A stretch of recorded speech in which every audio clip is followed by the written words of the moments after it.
है रमज़ान आने वाला ना जी, तो ज़कात हूँ नहीं, कई ज़कात नहीं कटते, कई बंदे सदका नहीं कटणगे, सदका फितर नहीं देणगे, क्योंकि उन्होंने पैसे नाल मुहब्बत है, उन्होंने माल नाल मुहब्बत है, वो माल नाल मुहब्बत करते हैं। वो साढ़े एक बजुर्ग सानू दसदे हुंदे सन भी वो किसी के घर जाते सन, बड़ा पैसा सी उन्हां कोल, ते जे कोई मेहमान टुर जाना तो उन्हें पकानी दाल ही, लखां रुपए कोल, मझां भी, डेरे भी, हर चीज़, लेकिन जदों मेहमान होना की पकनी, वो पता क्यों पकती सी, वो पैसे नाल उन्हां नूं प्यार सी, पैसे नाल उन्हां नूं मुहब्बत सी, वो नहीं सन चाहते वे साडा पैसा किसी मेहमान ते खर्च हो जाए, किसी भैणा भरा ते लग जाए। पैसा मंगो, दौलत मंगो, बहुत वड्डा कुलिया अज जो मैं तुहानूं दे छड़िया जी। दुआ मंगो, या अल्लाह सानूं पैसे दे, अल्लाह ही देने ने, होर कितों लैणे जे, बंदा दे सकदा किसी नूं, अल्लाह को मंगो, पर या अल्लाह मैनू मुहब्बत ना दवी, ऐसा माल ना दवी, ऐसी दौलत ना दवी जिहदे नाल मैं प्यार करन लग पा, जिहदे नाल मैं मुहब्बत करन लग पा, बेदरेक दिओ। हकीम अब्दुल हई साहब रहमतुल्लाह अलैह वो गल किड्डी वड्डी कर गए ने यार। हकीम अब्दुल हई साहब फरमाते ने, जे तुसी अल्लाह दी राह च गिण के दिओगे ना तो तुहानूं भी गिण के लभणे ने, जे की करोगे गिण के दिओगे तो तुहानूं भी किवें लभणे ने, गिण के लभणे ने, ते जे बगैर हिसाब तो दिओगे ना तो उधरों भी बगैर हिसाब तो ही आउणगे। जे गिण के मामला करेगा तो तेरे नाल भी गिण के होना है, तो जे बगैर हिसाब करेगा तो उधरों भी। मैं ऐसे बंदे वेख, अल्लाह की कसम, वो जेब च हथ पाना उन्होंने पता ही नहीं किन्ने निकल आए ने, वो सोच उन्होंने ज़हन में ही नहीं दे छड़न, बस वो कहते ने सानू भी ना पता लगे असीं की देने। है वो गल बरीक नुकता है, भाई यार बंदे नूं भी ना पता लगे भी मैं दिता की अगले, ये छोटी गल है।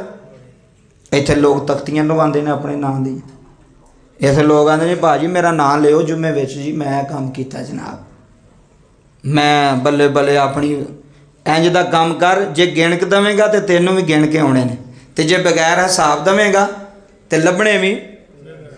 बस सिर्फ सखी बनो, तेरी जेब च 200 रुपया 300 रुपया, मैं नहीं आंदा लखां रुपये होण तो फिर ही, वो थोड़े नहीं, फिर भी सखी बन, फिर भी जाते राह च किसी को फड़ाइया तेरा सदका निकल जाए, कोई या तेनों पता हो या मालक नूं पता हो, तू करके तो वेखो यार।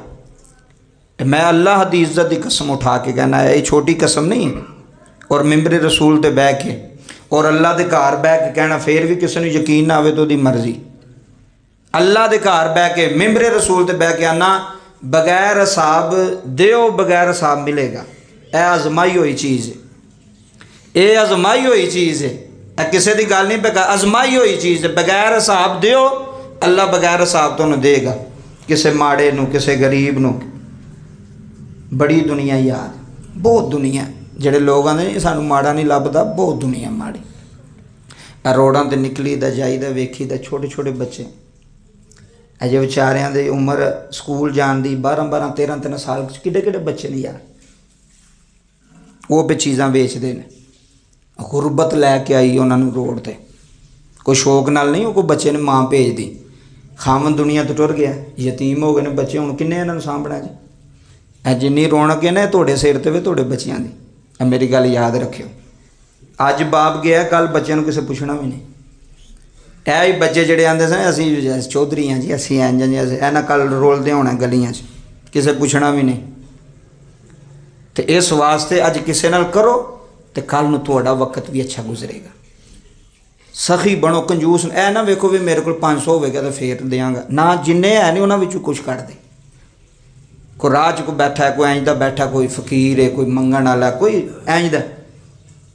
और अक्सर मैं वेख्या जी, ये जिहड़े बंदे माड़े होंदे ना, गरीब, कोई बंदा फ्रूट ला के बैठा है, या कोई जुत्तियां पे गणदा, या कोई पे काम करदा ना जी, तो वो बड़ी मुश्किल गुजारे होंदे ने उन्हां लोकां दे। असीं ते आने जी इन्नी दिहाड़ी लांदा पिया, इन्नी दिहाड़ी लांदा पिया, उहनूं पुछ भी वो किवें दिहाड़ी लांदा पिया। तेरा अगर 2 लाख ना नहीं चलदा पिया तो उहदा 30,000 ना चलदा होएगा, ਉਹਦੇ भी बच्चे ने, ਉਹਦਾ भी घर है। इंज दी बेवा, इंज दे यतीम लभो कि जिन्हां दा सहारा बन जाओ।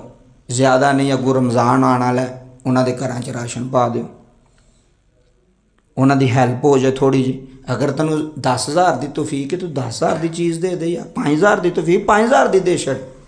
ਜ਼ਰੂਰੀ ਨਹੀਂ ਵੀ ਤੂੰ 2 ਟਰੱਕ ਵੰਡੇਗਾ ਤੇ ਫੇਰ ਹੀ ਤੇਰੇ ਕਬੂਲ ਹੋਣਗੇ। ਉਹ ਮਾਲਿਕ ਹੈ, ਉਹ ਟਰੱਕਾਂ ਨੂੰ ਨਹੀਂ ਵੇਂਦਾ, ਉਹ ਦਿਲ ਨੂੰ ਵੇਂਦਾ। ਉਹ ਕਿਹਨੂੰ ਵੇਂਦਾ? ਉਹ ਦਿਲ ਨੂੰ ਵੇਂਦਾ ਕਿ ਯਾਰ ਮਾੜਾ ਬੰਦਾ। ਉਹ ਗੱਲ ਉੱਥੇ ਹੀ ਹੈ ਕਿ ਮਾੜੇ ਹੋ ਕੇ ਤੇ ਪੈਸੇ ਦੀ ਮੁਹੱਬਤ ਜ਼ਿਆਦਾ ਹੈ, ਗਰੀਬ ਹੋ ਕੇ ਪੈਸਾ ਜ਼ਿਆਦਾ ਚਾਹੀਦਾ ਸਾਨੂੰ, ਪੈਸੇ ਦੀ ਮੁਹੱਬਤ। ਪੈਸੇ ਨਾਲ ਮੁਹੱਬਤ ਨਹੀਂ ਕਰਨੀ, ਦੌਲਤ ਨਾਲ ਮੁਹੱਬਤ ਨਹੀਂ ਕਰਨੀ। ਜਿਵੇਂ ਹੁੰਦਾ ਉਂਝ ਹੀ ਵੰਡਦੇ ਜਾਓ, ਜਿਵੇਂ ਹੁੰਦਾ ਉਂਝ ਹੀ ਦਿੰਦੇ ਜਾਓ, ਅੱਲਾ ਫਿਰ ਹੋਰ ਦਿੰਦਾ ਜਾਏਗਾ। इस वास्ते अल्लाह की पाक बारगाह के अंदर दुआ गो अल्लाह इन्हां बातों से सानू सारियां नू अमल दी तौफीक अता फरमाए।